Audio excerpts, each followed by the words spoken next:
morning. Good morning. Hi. We're here with a very special guest. I'm Tama Lundquist, co-president of Houston Pet Set, with Tena Lundquist Faust, co-president of Houston Pet Set. and Matt from Houston Dog Ranch. Hello, guys. How are you doing? Great. Good to see you. Good to see you. Yeah. How are things at the dog ranch?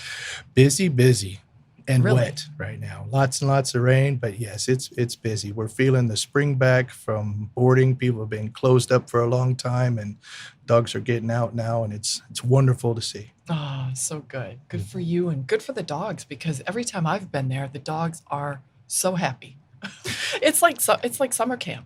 Yes, well, it is. It's very much like summer camp. We have specific activities that we get them involved and engaged so that they're not just kind of hanging out in beautiful territory and beautiful scenery, but they're actually engaged on a behavioral level that gives them some satisfaction, just like we need after having been closed up for a long time. Yeah. These dogs are social creatures, and they've suffered by not getting out and following their normal behavior patterns. So yeah, we're seeing a little bit of overcorrection, and they come and they're really hyper excited because they've got a lot of steam to blow off. So, we help facilitate that in healthy and productive ways. I didn't think about that. The dogs being confined too. We thought it was so good for them because we were around them more. But you're right. They probably haven't been out the way they should. I bet there were social distancing at the dog parks, Yes, it's been a two-edged sword. In some ways it's great because dogs that are kind of reactive to other dogs on leashes, you have an excuse to kind of keep your distance and be on the other side of the street. Or dogs that aren't great with introducing to new people, you have an excuse because you're social distancing. So it took the pressure off of behavior work in a lot of ways. But at the same time, while I was so excited that people are kind of almost forced to be at home with their dogs for a while, I knew what was eventually going to come, and that there's going to be a lot of separation anxiety issues as people start now going back to work. Dogs have been adopted. They've come into the home. They've been with them for a year and a half, and now people are going to be going back to work, and the dogs aren't going to understand that. And so there's going to be our shift in behavior now is going to be towards helping dogs with separation anxieties. Makes perfect sense. Let's back up, Matt, because I want people to know what you do, who you are, and how we became involved with each other. And so we met you through one of our partners, Houston Pet Sets, has 70 plus organizations that we partner with.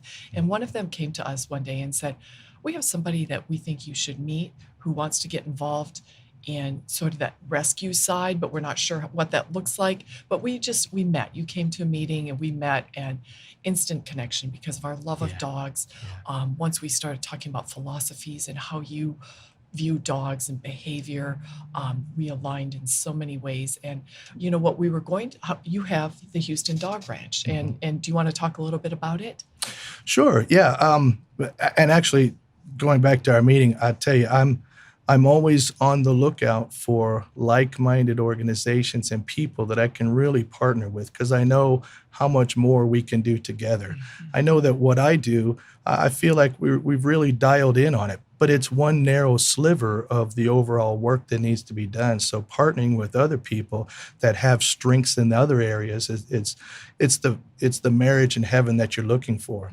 So some people say that, Matt, you make quick decisions, but it's because I know what I'm looking for, and then when I see it, I jump on it. And that's why when I came to your meeting that first time and I met the caliber of people and the quality, the commitment that was there, I said, oh, I'm home. I found my group, right? Yeah. I found my pack. And that's why I immediately, well, here's what I do. How can we help? How can we fit this together? And I think that's what was so wonderful, is that between our two organizations, there's no ego. There's just putting dogs first. What can we do to propel the message forward? So yeah, that's why I felt instant connection with PetSet and everything that's going on there. As for myself, I started out 15 something years ago, having left the corporate world, and said, I've done 35 startups for other companies. I'd like to do a startup for myself, right? And I want to do something that I'm really going to enjoy. So with a whole big bag of naivety, I jumped into dog training. I said, I want to be the best dog trainer in the world. And I made a horrible mistake right out of the chute. I went and learned dog training from a shock collar guy. Mm. And I just did not know any better. Instantly felt uncomfortable with it, instantly knew this is something there's inherently wrong. This is not cognitive science by any stretch. Really, and then the pendulum swung all the way over the other way. And I bought my treat bag and my clicker, and I went to work in that arena and had a lot more success, felt a lot more comfortable about what I was doing, really rounded out my understanding of training and science behavior. But I kept running into problems because as a new trainer coming up, I didn't have a lot of money to put into marketing. So I took the dogs that had been to 2 or 3 other trainers already, right? Or they'd been in really rough situations and they weren't responding to standard training practices, protocols. They couldn't think about taking a treat because the environment had already put them so far over their threshold that treats were not on the plan right then. They were thinking of survival or defending themselves or overcoming trauma that they had endured. So a piece of cheese isn't going to help you through that. So I was driven to really find a method that could reach these dogs, and there just wasn't anything out there.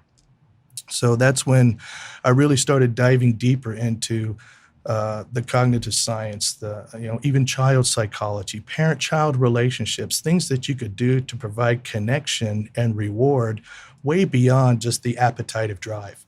And that's how we developed what we're doing now, is we really found that the best people to teach dogs how to be social weren't people. It was other dogs. Right. And so that's where we started developing our social family language method. And it's really how to take and use a group of very stable, very social dogs that we've carefully crafted which individuals are in that group. And then we facilitate their daily life in a way where they actually form into a family. It's not just a group of competing individuals, because what we found was the social instincts that are drawn out of a new dog that steps into a street gang environment, it's going to be very different. It's about putting on a big show. It's about one-upsmanship. It's about resource guarding and so forth, dominance. But in a family, the instincts that move you forward are sharing and tolerance, right? And teaching and understanding, right? And so I learned that a dog is not aggressive or not aggressive. He's aggressive in certain circumstances and under certain situations. In others, he shows great impulse control, great tolerance. So it's about the environment. So we created a group of dogs that could act as social models for the new dogs coming in, and learned how to use that in a training method. For instance, a dog that's fence reactive. They live in the heights. They have a see-through fence. Everyone is out walking on the streets, and they're very reactive, causing problems. We can surround that dog with our dogs that for that same stimulus, they're very calm, they're relaxed. And so the dog sees that this is how it can be. And then through what's called alloparenting, this amazing social principle, they adopt and they adapt or mirror those behaviors. Then we can step in with our standard positive reinforcement and go click it and go, good job. That's what we want you to do. So it's really teaching dogs to make better choices rather than just conform to a sit or a stay. And you just can't do that with a person and a clicker. It really takes a group of other dogs to demonstrate that and provide that instinctual environment that draws them in. Something we pulled them from by domesticating them. That's their natural place to be. And as humans, we pulled them from that by domesticating them. So we really owe it to them to give them that piece back. It's more than that. In other parts of the world, dogs live far closer to their instincts. Even in certain parts of America, my grandparents, they lived way up in the mountains. And in the mountains, you would take one puppy from your litter and share it with the guy that lives on the other side of the mountain. And he would give you a puppy because you want your puppy to learn from his older dogs. And then we didn't have fences. So that's how they learned not to fight, is that it was just one big pack. So there was a lot of social understanding. But in today's society, we rob our puppies from that by taking them at 6 weeks, 7 weeks, 8 weeks of age. So they miss all of that knowledge that they would gain from their litter mates and from their mothers. Or even we don't let dogs live in a larger group. So there's not a mama and her sister that can do alloparenting. While the mom is out doing something, the sister is doing some parenting.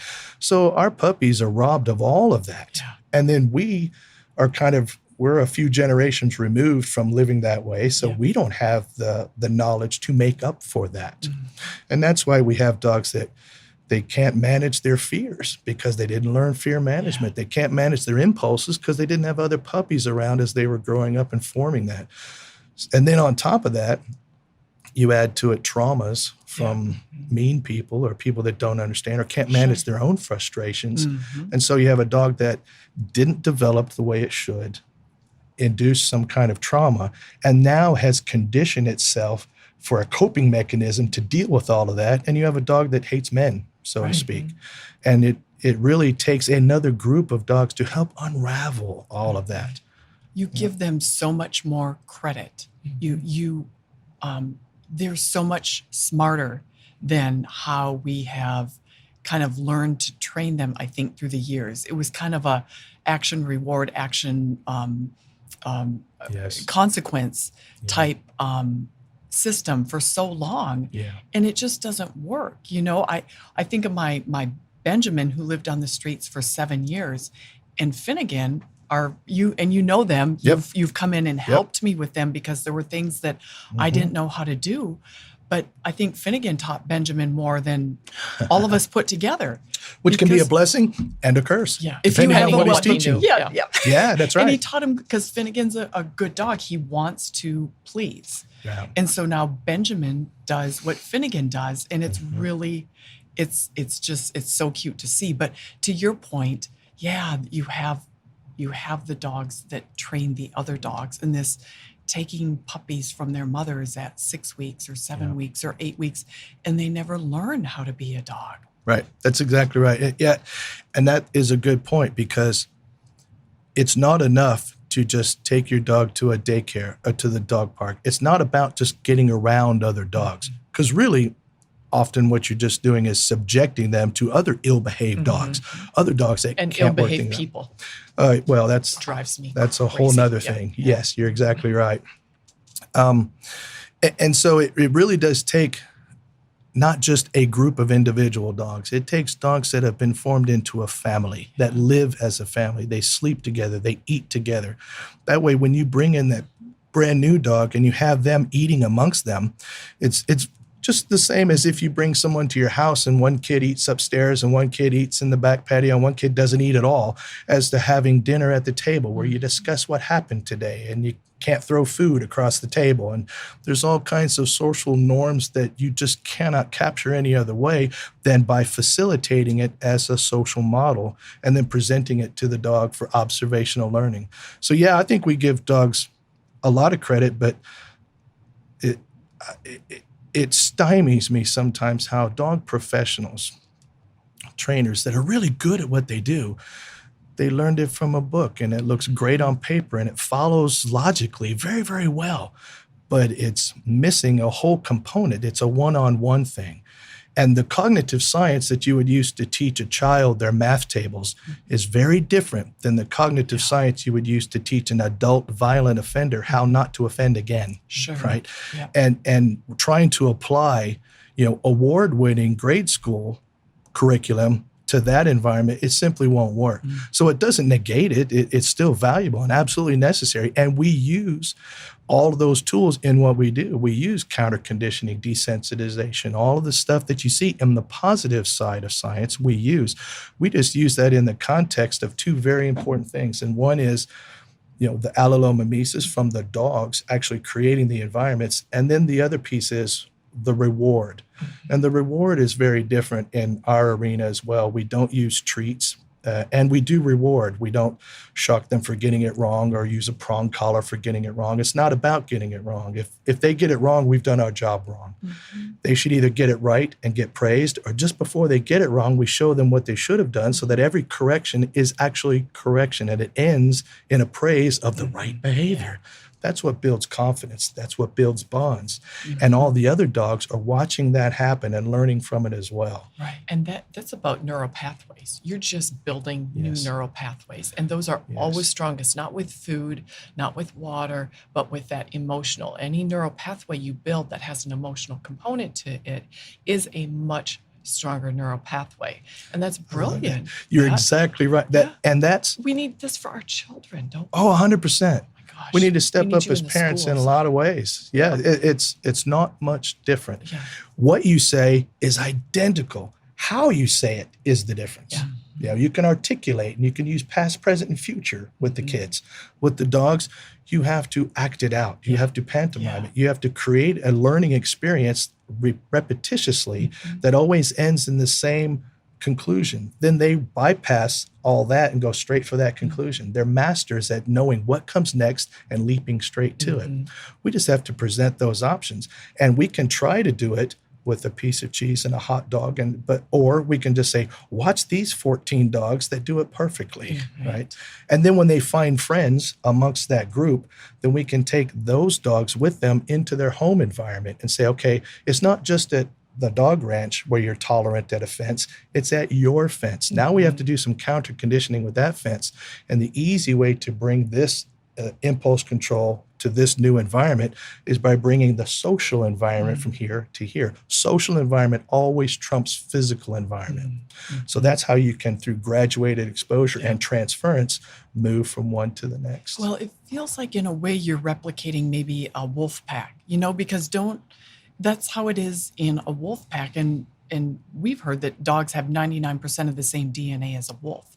So you have to think They about do. how unsocialized they are really, they're only 1% socialized. A dog is more closely related to a wolf than a coyote is. Yeah. So, And I'm careful when I talk about the wolf pack because there's so many people in a certain camp that they're not convinced that the instincts are the same and so forth. And I can tell you from working with wolf dogs and wolves themselves, they are a different species. The root behaviors are still there, but they're largely muted or changed in slight ways. So a dog is different than a wolf. But the way that humans used to train dogs for millennia, for eons, is by having 2 or 3 older dogs that go out hunting with you and the new puppy that you're bringing along. And that's really what I'm mimicking, is the way that we've done it since we emerged from the cave, right? Is that we have the older group dogs teaching the younger ones how to do it through observational learning and trial and error themselves. But they live together in such a way that it's not you come out, perform for an hour, get your piece of cheese, now go back to your crate and see you tomorrow. That's what we're doing today. And so I'm very much mimicking what I saw the older generations doing, and what I know has been done for eons back is that's how the new border collie learns how to herd, is by watching his mom, his dad, her sister, and doing it well. And more important, not just watching what they do, but how they interact with the shepherd, what calls I listen to, which shepherd I listen to and which shepherd I don't. It's that parent-child bond between whether it's a guard and a guard dog or a shepherd and whatever it is, there's an important role that you need to fulfill in that dog's life so that you have the influence you need. You don't have to shortcut it by shocking them when they get it wrong or begging with a piece of cheese. Just the fact that you've asked for it in a way that makes sense and they've rehearsed and seen the other dogs do is enough for them.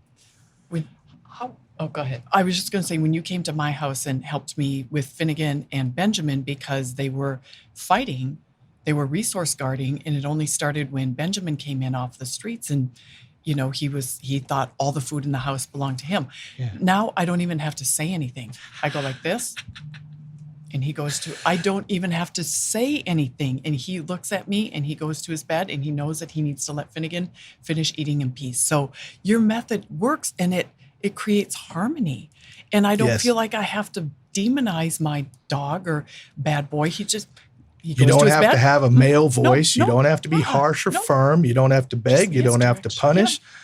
But you do have to, the other 23 hours of the day, conduct yourself and interact with him in a way that earns you that reward. Yeah. That's the hard part. is that you can't have frustrating moments. Oh, I'm sorry. Now will you do that thing? No.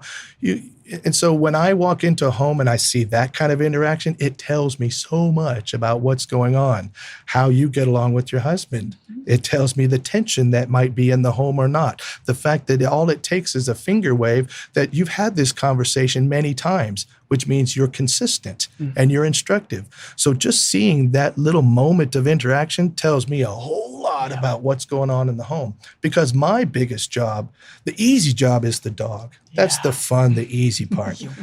Yes, but making the changes to the social environment that's necessary for that dog to maintain that behavior, that's the kicker. And it's usually toning down dad. It's equipping mom to manage things in a way, remove some guilt, bring in some structure, but communicate. That's really what it's down to. It's down to communicating in a way that makes sense to them. A perfect example of that, and here's where I think a lot of newbie trainers make mistakes. I certainly did. When you're trying to use treats to do behavioral work, for instance, a dog sees another dog across the street who's barking behind a fence, and that's a reactivity trigger for that dog. But let's say he sits and he's watching that dog, and we give him a piece of cheese because he's not barking, he's not lunging. But really what he's doing is thinking, one wrong step and I'm over that fence and I'm going to eat you. So you've just rewarded a murderous thought, right? So we can't see it from our perspective. He sat, I gave him cheese. I checked off the box on my trainer's checklist. But the truth is, you're rewarding him for thinking bad thoughts. So we teach people to watch you can reward for sitting, or you can discourage him for sitting. And because he's sitting but thinking bad thoughts, and then when he snaps out of it and looks up at you with that face, now we can click and reward. That's the moment when he made a good choice, not just compliance with the body. You do have to take it to another level. Not everybody likes to do that. They come home, they're tired, they say, man, I don't want to have to pay attention to that. Then you won't get the results you want. But if you do, it gets easy. It gets to the point where you just go, have you lost your mind?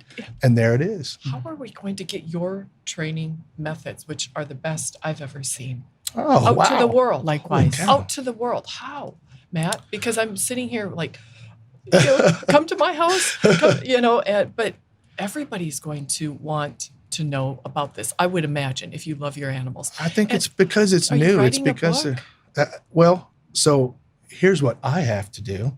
And I have this amazing, amazing team, a co-CEO that I've just brought in, and their plan for me is much smarter than my plan for me. Their plan for me is to get me out of the day-to-day running of the business and not helping 20 dogs at a time, but helping 20 trainers at a time. Because with helping 20 trainers, we can help 2,000 dogs. And so, yes, we are on an absolute mission to get this message out that it doesn't have to be ineffective treats or harsh, immoral, unethical methods, no dominance theories, that there's something else that's far more better. It's far more effective. It lets you be who you are, let your dog be who he is. And I think we have the ingredients to revolutionize the dog training world. It's mapping out the path to get there. And so you're going to train other trainers, which is yes. perfect. And would there ever be a way to put this in a book, or do you think that you need the trainers to go into the homes? Because I bet that it's not a formula really that you can lay onto something. It's probably an interactive. You've got to have data to know how to make those changes in the home. Yes, and I mean it's a philosophy. And then it's a method, and then it's a lifestyle. It's all of those things. And yes, I think we envision books, we envision video series, we envision hands-on instructional seminars where trainers come and they can upgrade their current certifications and add social training to what it is they're already doing. I'd also very much like to provide a place for Houston trainers to be able to do that, because I can tell you a barrier to entry is having 22 dogs. I have a seasoned team of dog professionals, but I have a seasoned team of professional dogs, right?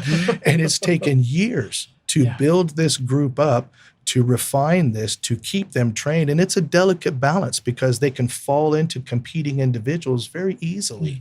And so dogs that aren't born together, you have to work. And it's very much like building a culture in your business and doing team builders. You have to facilitate that family language to keep them bonded. And I know how difficult that has been. And it's been a learning curve because there's no one else doing anything like that. So we had to pioneer this ourselves. And I'd like to make a situation where Houston trainers can get their customers, can help their dogs with the methods that they use, come and partner with us. We can provide that social element, provide a place and a group of dogs where they can do something that they may not be able to do before. And I think that's the first real reach out is here in the Houston area. And then beyond that, I think this is something that's sorely needed. Well, especially in Houston where we have so many rescue animals, and you talk about trauma, you talk about dogs that need help, and having been in animal welfare for 20 years, I learned more from you in the two times that you came to my house than I've ever learned from anybody. And okay, I'm gonna need you guys to write endorsements for me because this is fantastic. 100%, because I now have dogs and I can put their plates right next to each other, 2 rescue dogs, and they eat amicably. They're fine. And I had 2 resource guarders and in 2 sessions. So, but we need you in the rescue community because too many times we don't set up rescue dogs for success. We set them up for failure over and over again. They become a behavior case. They go back to the shelters over and over and over again. And they live a life of misery. And we're not doing right by them by not, number one, a proper behavior assessment. When you have a dog in a shelter and it's come off of the street and it's taken a ride in a truck and it gets dumped and you put it in a small crate and you put it in a small kennel and then you take it outside and you do a behavior assessment? How long does it take a dog like that to just come down? Matt? I'm with you 100% on that.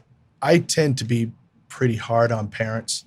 Good. I tend to be pretty hard on parents, and I tend to be very hard on trainers. People in the rescue arena, I tend to give a pass at least the first couple of times because they're great people with huge hearts trying to do the right thing largely on a volunteer basis without the knowledge that they need. So I don't fault them, and yet it's the problem. I wasn't faulting them either. I'm saying as a community, we need to set dogs up for success. A perfect example that is just a pet peeve of mine that digs into me every time I see it is when you take a dog from the street that has had to scrounge for its food, maybe had to predate and eat a squirrel, maybe had to fight with other dogs to keep whatever scraps it had. Their dogs eat each other. Dogs are eating dogs. I wasn't going to go that far, but yes. But you take that dog and you put it in a room and you give it all the food that it wants, and then you take a broomstick with a rubber hand on it and you stick it down there, of course it's going to bite that stick. Of course. It's an idiotic way to approach an assessment. It tells you absolutely nothing behaviorally whatsoever. This is a classic case of an intelligent logic person who maps out some steps, but then it doesn't translate into real life at all because that dogs can tell the difference between an angry person and a happy person by their smell, their pheromones. They can find cancer under the skin, and they can't tell the difference between a broomstick and your hand. Well, that's foolish. And anytime you wave a stick, even a wonderfully socialized dog says, hey, what's going on there? So you come at a dog with a stick and a hunk of rubber, and it doesn't understand. It growls. It says, I've told you to get that thing away, and then it bites it. Oops, he's aggressive with people. It must be euthanized. And that is a huge leap to a wrong conclusion based on completely faulty process for assessments. So I think that's the first place to start, is not giving a dog off the street a horrible label that it then has to carry through the rest of its rescue process where people are now afraid to set down a bowl of food. Now, we cannot ignore the risk that At first, he might bite you for that food. You have to be careful. You have to be. Survival for him. That's right. So we have to make some changes in how he perceives that scenario. And the parent-child is one of the best ways to do that. Because if you can get a dog to vote you into office and he believes that you're his alloparent, it changes how he perceives you. You're the giver of things, not someone I protect from. So if you have that kind of biting going on, that automatically tells me you have a wrong relationship. Yeah. That's the first thing we need to work on, because I can guard my resources to this person, but I would never guard my resources to this person. And it determines on how he thinks of the situation. Sure. So I tell people, here's how to behave with your dog in a way that will bring trust and influence in a way, without having to resort to bribes, harsh things, a loud voice, or just letting it happen and perpetuating that problem. Right. Right? Yeah, I'm with you. The biggest thing that my co-CEO, Frank O. Silva, what he is doing is helping me to take our behavioral work that we do in training and apply that to all the verticals that are in the training industry or the dog industry. We can apply this to grooming. We have an amazing groomer, and she has a wonderful heart. She will trim one toenail an hour to get it done over the course of a day instead of wrestling them to the ground and forcing it. And we are melding our family language with her procedure so that we can bring the family language to grooming. We want to do the same thing in veterinary work, right? There's so many things that they can do at the car with the dog to form quick rapport to allow things to go better when they have to give the shot, right?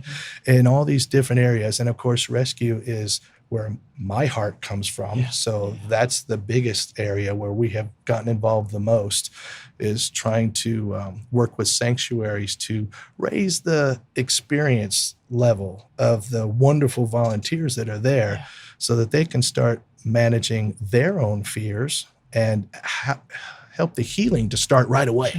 Well, Come it in and makes start those healing. dogs more adoptable then, which helps them because they've got to move so many animals. And I hate to make it sound like they are a commodity, but when you have hundreds of thousands of strays on our streets, which Houston does, and you've got these rescue groups picking them up, they need these dogs to be ready to go into a good family, and they for liability reasons too. They need to know they're putting a good product out there, which are these wonderful, wonderful creatures. You're exactly right.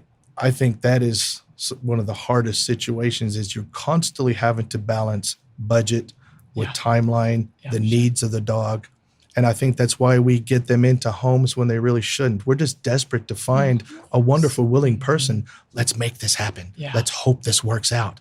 Rather than saying, I'm sorry, you're a great person. I'm going to have to pass you on this, but I have this other wonderful dog that might be just right for you, because we know that this dog will go there. The husband's not convinced it's not going to go well. That dog's going to come back. Now it's even harder to go back into a home and harder to go back.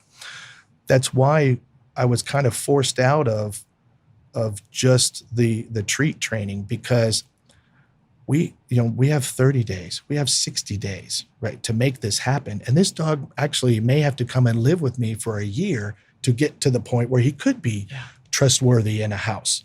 However, when I immerse him into a pack of dogs, we can vastly accelerate that whole learning process. We can achieve remarkable things. Then the key is just getting him into a home that can maintain that. And that's why when we work with rescue groups, we stay a little bit more involved, maybe even than they would like us to. Because once a dog comes onto our property, we get invested. We want to see this all the way through. So when they send us someone to do a meet and greet, we don't just put them in a room together and hope it goes well.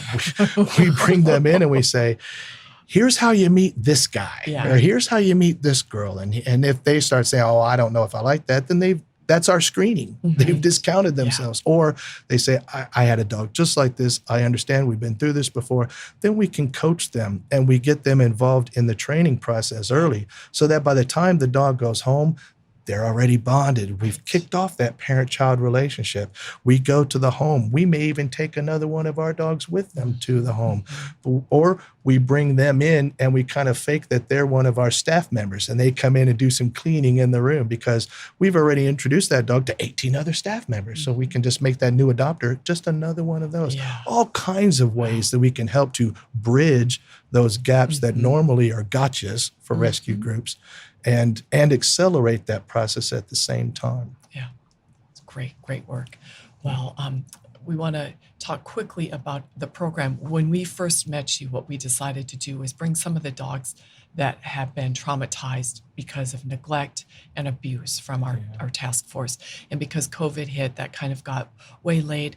But what grew out of COVID with you, Matt, is the need to bring some dogs in that were in domestic violence situations, because we knew domestic violence situations were on the rise during COVID. And we were getting some calls, and it was something we had thought about doing for a very long time. So we developed this program quickly with you, a couple of phone calls with your team, our team, social workers, and we said, this is something where Houston Pet Set and Houston Dog Ranch can work together to help the community. And so we developed what we call Pet Protect. And what it was is people in domestic violence situations that need to go into a shelter in Houston do not, 99% of the time, do not get to bring their pet with them, their dog with them. But the dog has been through so much trauma, like the people have been. So what's the best place to bring them? To a shelter. At least they can survive, but to your shelter, because then you can deal with the trauma. And it's a program that we're so proud of. And we've been doing this now for a year, and we've had some successes with bringing these dogs in, because you recognize that trauma in those dogs, and you know how to heal them, and then maybe get them more socialized so that when they go back with the owner, who you've opened your arms to as well, which is so generous of you, Matt. But opening Houston Dog Ranch to the dog and to the owner, to help them get through that very large hiccup in their lives. You want to talk a little bit about that? Yeah. I think just like you said, we initially were thinking of the cruelty task force, right? And of course, that's as worthwhile as you could hope for. I mean, what better way to use your time and your space? And I was thinking at the time, I have this huge, beautiful, sprawling place, and we're not always full. I mean, we have 10, 20 rooms that might be available, and good God, there are dogs that desperately need that. It almost seems a crime to not be utilizing them in some way. So I just kind of thought like the Priceline.com concept, where let's make sure that our rooms are full, but with dogs that really need it. And then when the pivot to the domestic violence task force, I mean, it was even closer to my heart. Having been a child survivor of that myself, I saw exactly how a dog can be used to keep control over other people in the home, or a threat to that dog if you were to leave, right? And that can really be a trap. And so, I was on board right away from the beginning. What I also think that we were able to focus on that made a difference in the successes that we've had there is we understand those dogs are traumatized too. If there's tensions in the home at that level, those dogs are suffering. They're absorbing all of that. They're witnessing abuse going on, someone that they love in distress all the time, and it takes a huge toll. And sometimes those dogs are labeled aggressive, or they hate men because they hated that man, right? And so it was wonderful to get those dogs in and just at first just give them a period of time to let their shoulders drop, to give them consistency, stability. Everyone on the staff is trained to enact in the same way so that they don't have to figure out new relationships every time. It's pretty much the same. And just that stability, you see transformation in their body language, how they walk, how they start to greet you. I mean, even their poops get more solid. It's amazing the transformation that you see. And then we also recognize, kind of from having been through that, is that the lady that escaped the home, she may have to go to another home that may already have another dog, or that dog needs to be really low key so that she can stay in that new place, or she, or she's going from a home to an apartment. That's a whole different kind of lifestyle expectation for the dog. So we try to anticipate what's going on by talking to them so that we can start training the dog to be successful in what comes next. Mm-hmm. The loftier goal is to have that woman or their family come and participate in training, because I think that can be very cathartic as they help their dog recover. It's helping them recover. When you can focus on something that's outside of yourself and benefiting them, that's really what benefit. And it's many times the people that are taken advantage of are those kinds of people already, strong nurturers, so that can be a wonderful part of the process too. And they need to know that something is safe. Yeah, right. Yep. Both of them, the dog and the person. Yes, and exactly. They can heal together by trusting each other, I think, together. Yeah. The dog needs the person and the person needs the dog. Which comes right back to the family language and the parent-child bond. Yeah. That's the cornerstone of everything. And it is part of survival. It's part of survival. We know they need food, water, shelter. They also, because they've been domesticated, I believe they need companionship. They need touch. I noticed my pit bull that had always lived on the street did this funny little thing when I got him, and he still does it. And he'll walk through a plant or my closet and just let the clothing or the plant just barely. And they slow down. It's like It's like watching a sloth. It is sloth speed. And I was like, boy, that's it. But I'm like, I bet he just needs to be touched, because I know about touch therapy a little bit. There's a lot of thoughts on that. It's kind of an enigma in the dog training world. It? What is this? What's going on? And some people think it's some kind of tonic immobility, like with sharks. You turn them upside down or something, or it's a creeping thing. And I think it's a tactile thing as well. It is tactile. Yeah, they get under trees or even coffee tables and doily. But yes, I see that a lot. And you're right. It's everything in the environment plays a role in the behavior, and the behavior adapts to the environment. So if you want to change behavior in a dog, change the environment. Change the environment. The social environment always trumps the physical environment. Yeah, the social environment. I think, what we have spoken to with the families that have participated in that program is helping them to draw the analogy as they come back and they see their dog transformed over the course of a few weeks. This is what we did that gave your dog the confidence, the trust, and the ability to move past the trauma.